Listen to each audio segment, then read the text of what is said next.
Welcome. This is another episode of Talk Visual. I am Demetrius Knowles. That's Julio Guzman, and it's Mr. Walter Jenkins.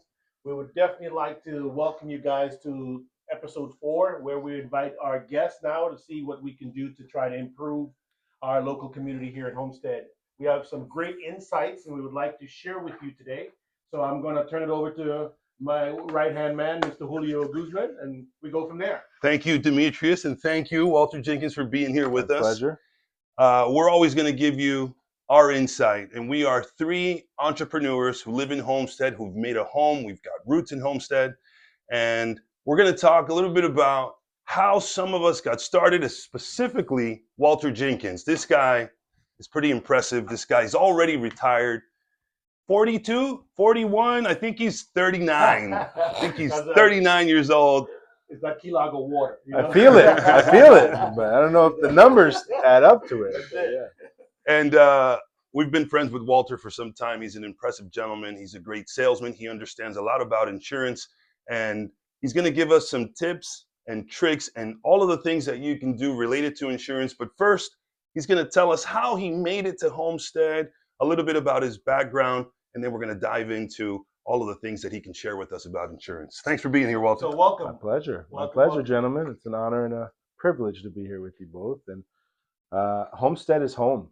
I love Homestead, man. And my wife and I made a commitment a long time ago that this is where we're going to throw down some roots. This is where we're going to raise our next generation. Yeah. And if it were up to me, it would be where I graduated high school down in the Keys. But my kids specifically aren't as thrilled with having a fishing pole or going diving as much as I was back in the days. So I have 2 wonderful, talented children who are specialized in things that they love that are on the mainland. So we raise our children up here.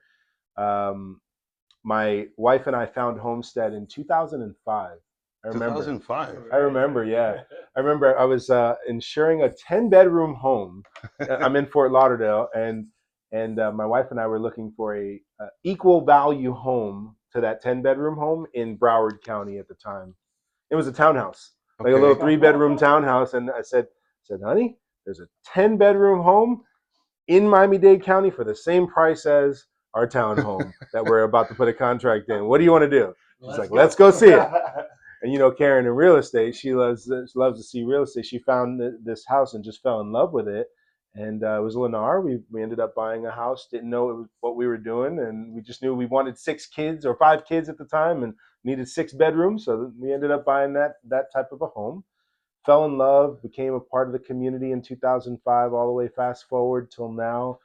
It's been a great journey. We've had multiple real estate endeavors here in the city and beyond. And it's business enterprises as well. And just want to do whatever we can to give back to the community. Ultimately, seasons come and seasons go, but for now, this is our season. Because 2005, that was right when things started to trickle down. Still going up at that point, but it was a scary moment. I didn't know what I was doing, but hey, we figured it out, right? Walking through it. And big shout out to Karen Jenkins. She's an awesome realtor. Was she already in real estate at that time? No, we were just getting into real estate, but the dream in my family, my father had always said, buy some rental property, son, one day, and he didn't have the chance to do it himself, but that was a dream. And then her parents never really had that chance either, so it was always illustrious. Okay, so that was your introduction to the mainland. Mm-hmm. You were already in the insurance industry. Correct. Okay.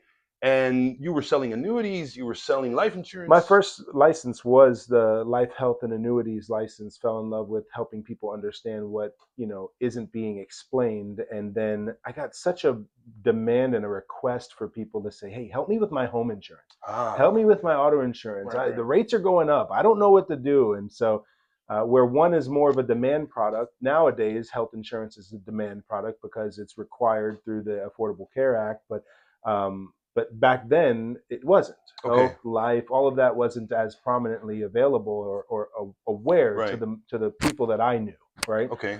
And so I migrated into the property and casualty side of it. I've been in license for insurance for over 24 years, I think now, right? Okay. But insurance is a very small community, and it's not understood by the larger community. I agree. I concur. Not understood by the larger community. Yeah, it's We're all in not. that boat. And when you can take the complicated and make it simple, then I think you're on to something there for a successful business. And so from moving to Homestead and commuting back to Fort Lauderdale after we found that beautiful house that my wife wanted, right? Uh, we decided let's open up a business here. Right. And so that's when we launched our first agency here. And And how so has Homestead been for you guys so far today? Homestead's amazing, man. It's the beautiful blend between uh, big city and Yeah. island life, right? If I want to be later this afternoon, I'll be having lunch and dinner, watching a sunset in the Keys, Yep. and then early this morning, I was taking my daughter to her specialized school up in Miami. Right. And it's just this nice. And if I want to go out in the water and drop the boat, I've got Bayfront, or if I want to go out to the Redlands and it's just a Right. perfect spot in the middle that we've been blessed with. And I don't think a lot of people understand how valuable this place is. It's a hidden Right. gem. It out there, is. right? It It's is. one of those great tools. I mean, Walter. We have a long history as far as also, and I'll touch on a little side note if you didn't know, Walter, your son. Yeah. He's into I think we can race. We Can All All Race. Can All He was Race, one I of the founding recipients of the scholarship program for We Can All Race, and him and 3 other children. Now we're up to 60 children that are in this program, and these are all. We gotta give a clap for that. These are 60 champion drivers that, like him, were in a position where they were gifted with a talent that I don't know where it came from. Obviously, didn't come from me. When I drive fast, the police don't like me. So appreciate you cops out there keeping us safe. But he's really talented, and a couple of people have recognized that. Like Bubba Wallace had sponsored him for a couple races, and Awesome. through this scholarship, the city has sponsored. Demetrius, you sponsored. Who you guys have sponsored as well. Thank you guys for your support. And now he's at a position where he's at the next step before the highest level of the sport. Wow. And people are recognizing his talent. And so he's kind of paving the way for these other 60 or 59 other kids that are in this program that ultimately don't have the support that they need. So it's good to be able to give back. That's one of our foundations, and the We Can All Race has been a blessing. All race, guys. It's been a great way for minority children, because racing isn't something that it's expensive. Let's be real. Expensive, number one, But and it's it's not not something that's out in the forefront for people like it's you just and me. not brought to our people group usually. Right. I'm from Jamaica, Queens, New York. I told my son the other day, he's 15 now, and I told him when we were traveling, I said, son, you know what I'm thinking? When I was 15, I didn't even know that racing was a thing, Right. like as a profession. Right. I thought it was just something that cars did on the streets every Right. now and then. So, there wasn't a lot of exposure. And so I'm glad that there's a culture of families that are pouring into their children and showing them sports that look different. Diversity wins. That's just when diversity is given an opportunity to shine at the same playing field with the same support, it does have an element of winning. Look at Tiger, look at Venus and Serena. Look, I mean, the stories are countless, right? When we were born, when Dominicans are born, they put a baseball in the baby's hand. You're gonna play baseball. That's what you're gonna do, right? No teddy bears for you. And kids, in the Caribbean, they play soccer. They play the sports that they're normally accustomed to seeing their parents that they're into. But We Can All Race really brought it to light, because I didn't know about racing, especially NASCAR, until it came to Homestead. Right. Because even though you'd flip through the channels on TV, you're like, just keep moving, they've got 400 more times to go around the track. And I'm like, people are just sitting there watching this car. But it's pretty exciting when you go to the race. Right. And I think for your son, it's pretty exciting learning how to be behind the wheel, because there's a science to it. There is. Everything matters. And you know what's even more exciting for him? Like, this has bred in him. He goes, man, when I make it, he goes, I'm going to make sure that I pour into all these kids that were in my shoes that didn't have the opportunity. So we're hoping that we're breeding what we call a DRS system, which, if you know anything about Formula One, they have this wing that opens up and allows the car behind it to catch up, to make it more competitive. Yeah. And the DRS, we kind of renamed it in the We Can All Race to call it the Driver Responsibility and Success Committee. And those kids that have gone past, there are already some that have gone outside of and have been sponsored at higher levels. We want them to open up the wing for the drivers that are coming Right. behind them, the kids that are coming Awesome. behind them, so they can catch up and ultimately supersede their achievements. I watched the Netflix special on Formula One, Right. so I could really understand how that circuit operates. First of all, the amount of money that It's incredible, right? that they make is ridiculous, but it draws a lot of attention. People love to see that sport. And then all of the things that are involved with making sure that there's no foul play. You can't cheat, all the cars. But you're all looking for an edge somewhere, Yeah. some sort of legal way of making your car faster. Right. But then these kids got to be in shape. Right. You got them doing push-ups, sit-ups, Everything. You got them doing Everything. everything, right? Yeah, he works Because out. thinking just doing this isn't it. No. You got to be in some pretty good And shape. you're going around the lap so many times. Right. After a while, I mean, I'm sure he graduated from the go-karts and then up Mhm. to now. Pretty soon, we'll be seeing him on, on Lord the, willing. on the big Yeah. screen doing big Hopefully things, that. right? Well, Yep. if you told the entire community, hey, we can all race, bring your kids, when they understand the cost involved, some parents might say, oh, I don't It's think cost prohibitive. I don't It think is that's for me. for many, and So that's why the foundation is so helpful. Right. putting yourself and your family in a position to be able to offer your son that opportunity took some grit. Yeah. You had to grind through life to put yourself in that position and your family. So you then elevated your skill level and you became a student of the insurance industry and you started offering products to bigger corporations. Yeah. Am I right on that? Yeah, I mean, and everyone at many points along that journey, I cannot take credit for all of it along the way, but I can tell you that there's many times where you're just like, how is this going to be sustainable? Yeah. My wife and I are looking at it like this is, but you know what? We just continued to what most people will say is the harder I work, the luckier I seem to be. Yeah. And we just said, I don't know, but what I'm going to do is I'm going to put my nose to the grindstone. I'm going to do what I know, and I'm going to get out there and I'm going to help people. And through that, we have been able to support that endeavor, and not just for him, but for my daughter in her ways as well. But you said Formula One. There's just, and even NASCAR, they're just trying to find a little edge so that they can. I mean, there's some teams that have it figured out, right? Right. They're the most winningest teams, or they've just got that culture. And I want that culture, that mantra, to be that of our communities. I want them to have access to the edge, to that the information that is being withheld. And along my journey in learning about 1913 and what happened there, and how the Federal Reserve was created, and how the IRS was formed in 1913 following a 1912 meeting that happened amongst all dignitaries out in Georgia. Great book to read, Creature from Jekyll Island, for anyone that hasn't read it yet.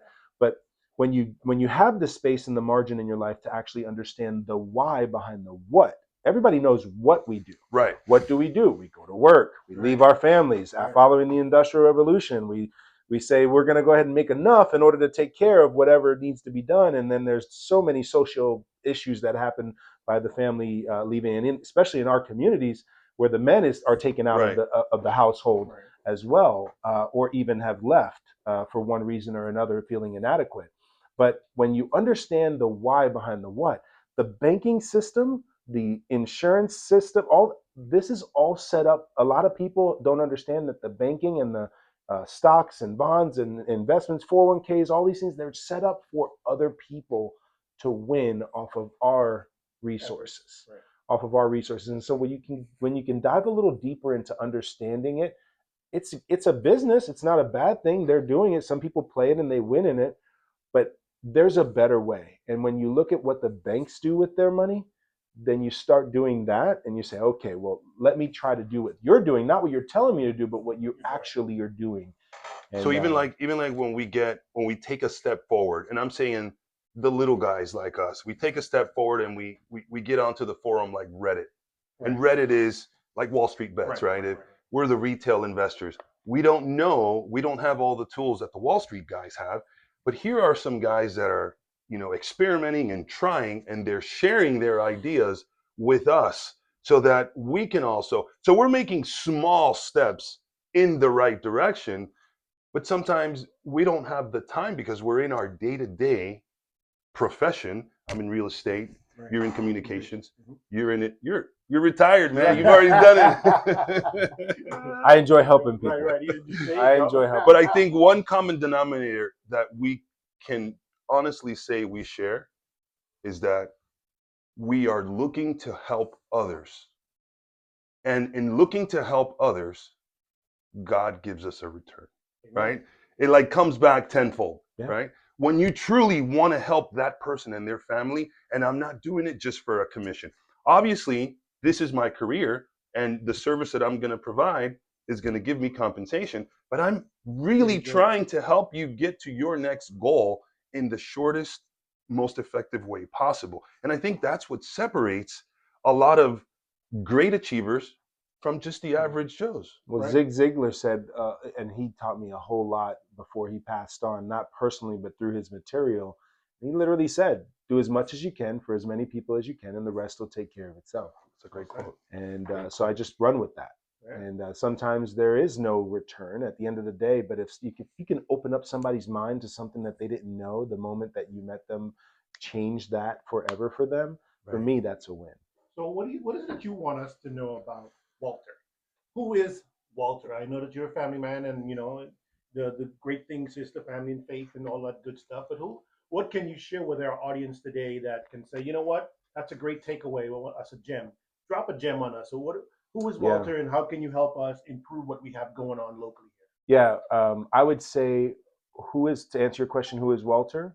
Servant, right? That's what I love to help people in any way and that manifests servant, right? Now, when it comes to as far as the gem, I think that one of the greatest hidden opportunities out there is that there's a way for employers to pay less in their payroll taxes and employees to get higher take-home pay, but without the knowledge. Win-win for both. Win-win for both. Without the knowledge or someone to connect the dots for them, they're just going to go with the usual status quo. Employers are going to continue to send away more than they need to out of the storehouse. Employees are going to continue to feel overworked and underpaid and undercompensated. More and more employers are actually taking away benefits instead of giving more benefits. And a lot of employers, especially employers, for those of you that listen that have more than 50 employees, you now have, after 2021, there was a Consolidated Appropriations Act that said you have to have a healthcare fiduciary in your staff. If you don't, it rolls up to the C level, and you are personally held liable. You are personally held liable if you do not, year after year after year, improve the health benefits the way that you're supposed to do for your retirement benefits if you offer them. So this person is considered a healthcare fiduciary. Look it up. Any of us can help you understand that a little bit more.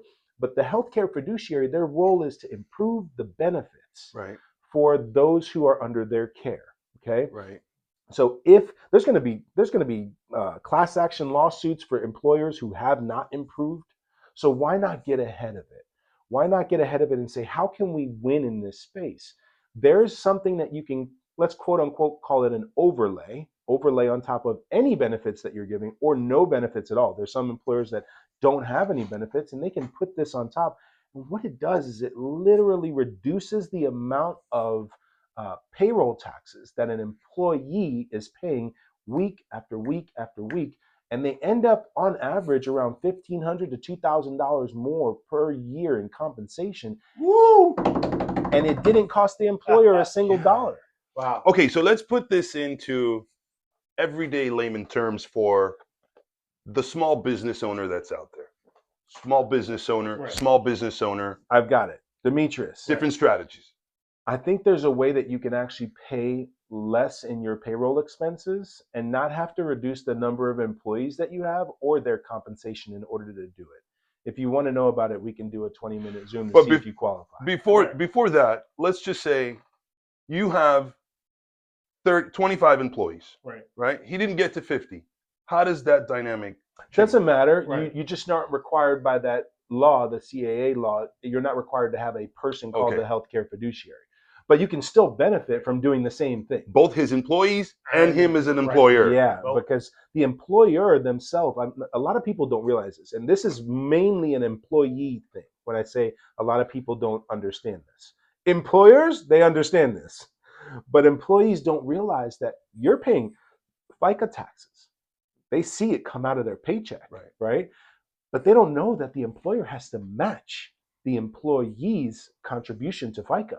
Okay. I believe it's 7.65% right now, but 7.65% of that gross or the after deductions is going to the government from the employer and from the employee, not just the employee. And when I tell that to a lot of employees, they're like, "Oh, I didn't know that. I thought it was just my money that was getting paid into this." No. So the minute you say that to an employer, a red flag or an aha moment, they should have an aha moment saying, well, wait a minute, it's a win for both sides. So why wouldn't I immediately want to participate in this program? Is it because they are constantly being bombarded from salespeople saying, hey, try this and try that? Is that what I happens? think that tends to be a little bit of the guard, but when they understand that it's a win-win-win-win-win, their guard tends to drop. But it's, as you said, they've got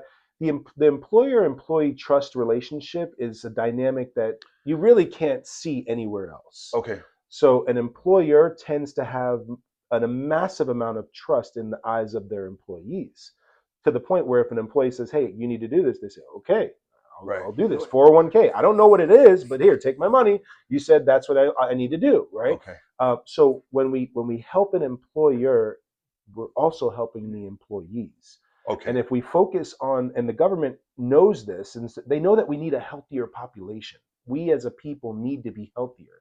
And in order to do that, the government realizes that we have to incentivize not just the employees, but the employer, because the employer is driving the ship. And so by incentivizing the employer with savings that also incentivize the employee, it's a win-win. And ultimately, it's an overlay for an added benefit, health benefit. Yeah, to the employees. Basically. Yeah, no health benefit for the employees. Yeah. And the employer gets a savings, right? The savings to the employer, savings to the employee on their reduction of their benefits that they're normally paying co-pays and things of that sort. So they go to a doctor or urgent care. They don't have any of that. It increases their net spending dollars, and it doesn't cost the employer anything. In fact, it creates a savings. The decision maker, it's not the employee, it's the employer. Correct. He can automatically implement this into his company. Correct. But the employees are the ones that actually have to opt in. But which employee wouldn't want to opt in when they're benefiting to their bottom dollar and to their benefits for their family? So okay. It's a win-win. So we understood how that helps Demetrius. Let's say in my situation where I have independent contractor as realtors, they're not employees. How can we also enjoy some of that benefit and overlay when it comes to health? Well, they can actually become a referral partner, and by becoming a referral partner, they also get access to these plans. Pretty simple. Yeah. So it's a win-win for me as well. Correct. Where do I sign up? Yeah. We're all in it. And even though we get bombarded, I mean, realtors and brokers get bombarded by, all of these salespeople saying, hey, we've got this zip code available for you. You pay us $300 a month. We give you this zip code and you're getting all these leads. And it happens every single day. And most of the time, these leads don't really turn out to be beneficial. Guarded. And it boils back to building benefit for your customers and letting those customers refer. We know Walter. Walter says, hey guys, you guys are my friends. I want to share great information with you. Here you go. And it works. And this is how we start to push this information out. Well, the intent is to have it mushroom, right? And if you know better, they say you do better. So it's one of those moments where you know that some good information is being shared by trusted advisors or persons who have already done it or in the trenches of doing it or getting the information and learning about it. Sometimes persons are just reluctant to even learn about it. Yeah, because it's unfamiliar. Because it's unfamiliar and they want to keep the norm, leave things alone. If it is working for them, they're afraid of the changes and if it's the right change. Most business owners are not in business because they didn't take a chance. Right. I look at it from this perspective.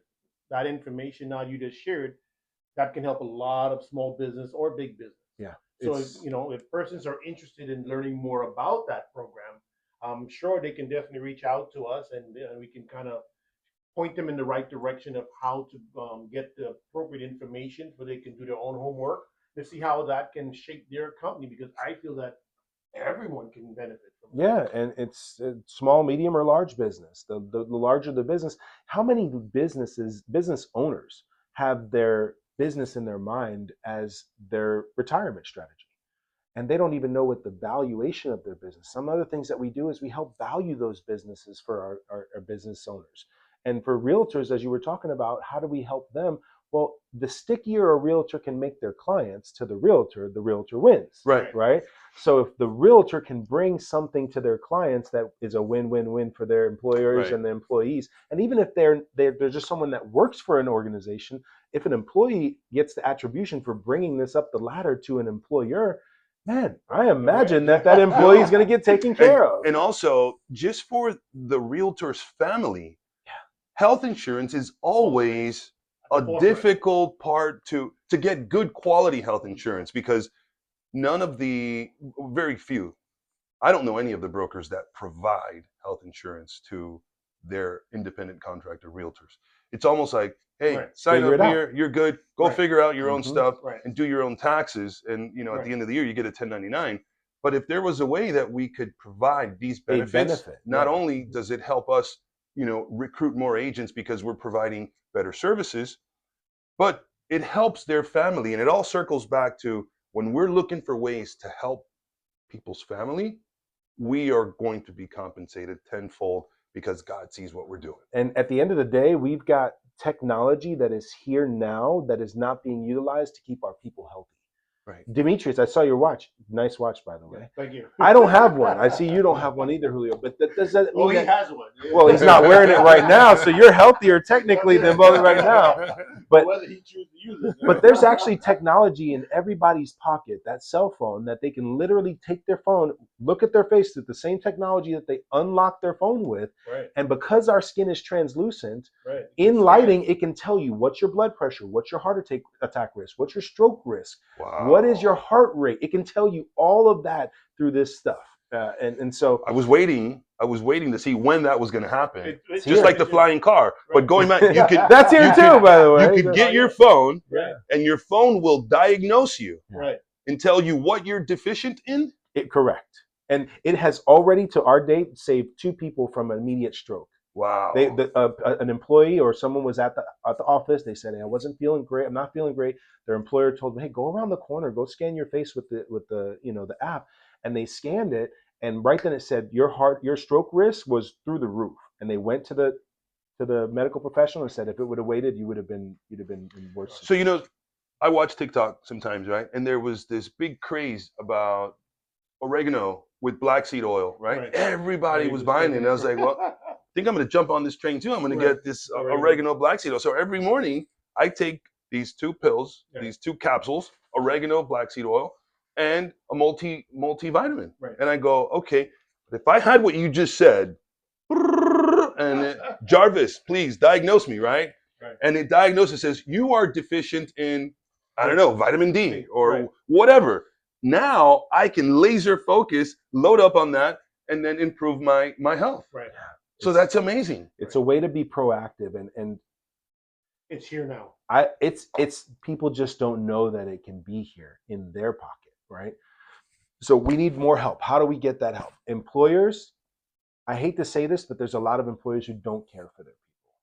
But for those employers who do care for their people, help them. Help your people to be healthier. Help them to be more retained and show up to work a healthier, more positive employee. How about the employee who calls out because their kid has a pink eye, right?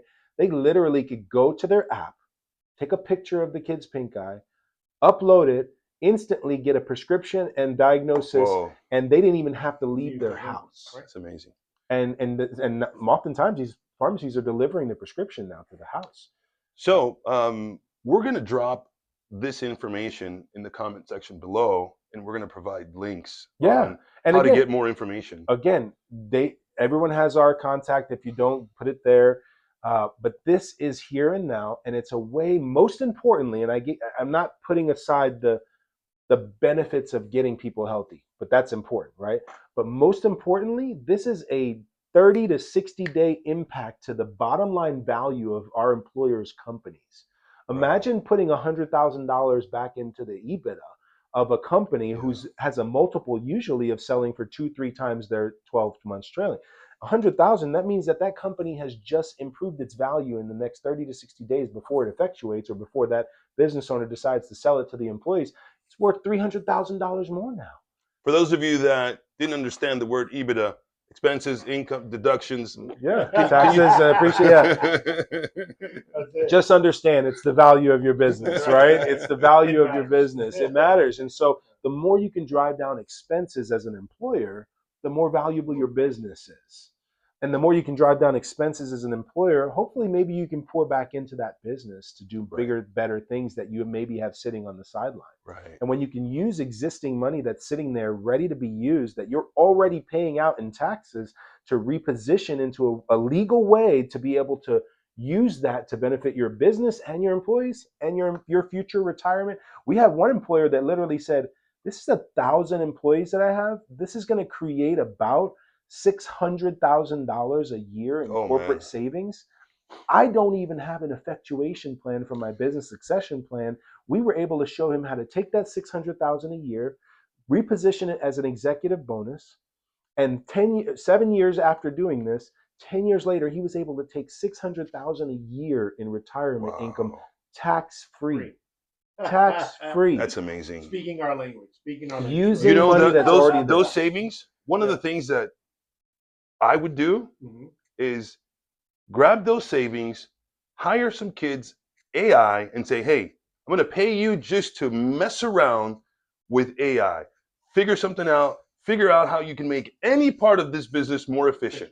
Love it. And then those ideas will start to grow. Right. I love it. That's the And Silicon Valley way. Yep. Our method of giving back. And guys, as we tend to close in on why our podcast exists, is simply just to kind of come up with tips and tricks of what we've done and what we are looking to help close the gap in our community. So this is a great segment into what are we doing about our local community? What are the things people think we're coming in contact with that we can help grow? Walter is a great resource. Julio is a great resource. Right. I'm a great resource that simply, if you have any questions of related to our conversations today, please do not hesitate to drop a like and subscribe and or a call to us, and we'll definitely be able to assist you in any way that we can possibly. Simple guys who have become successful with no silver spoon handed to us. Just a lot of hard work and providing good service to the people we come in contact with. And as we close, I just want to say, guys, my favorite part of this, because I like helping people, right? My favorite part is when an employer transfers that trust to their employees, and then I get to sit down with 10, 20, 30, 50, 100 employees and show them what gaps in their own individual finances they now can fill with this extra money that was blessed to them by their employer. And oftentimes that comes in the form of, what happens if you don't make it home tomorrow? Can we make sure that your kid has a college fund? Can we make sure that if you get injured, ill, or sick, that you don't have to go to work that way while you're in chemo? So that's my favorite part. Opens other doors Right. that they thought were closed and they thought would never open. Yeah. Walter, thank you so much for spending time with us today. My pleasure. Thanks for having me. You'll definitely be back, and let's keep doing great things in this community. Amen. Keep sharing the insights. Thanks for the invite. It's a pleasure. God bless you guys. Talk Visual. Like and subscribe.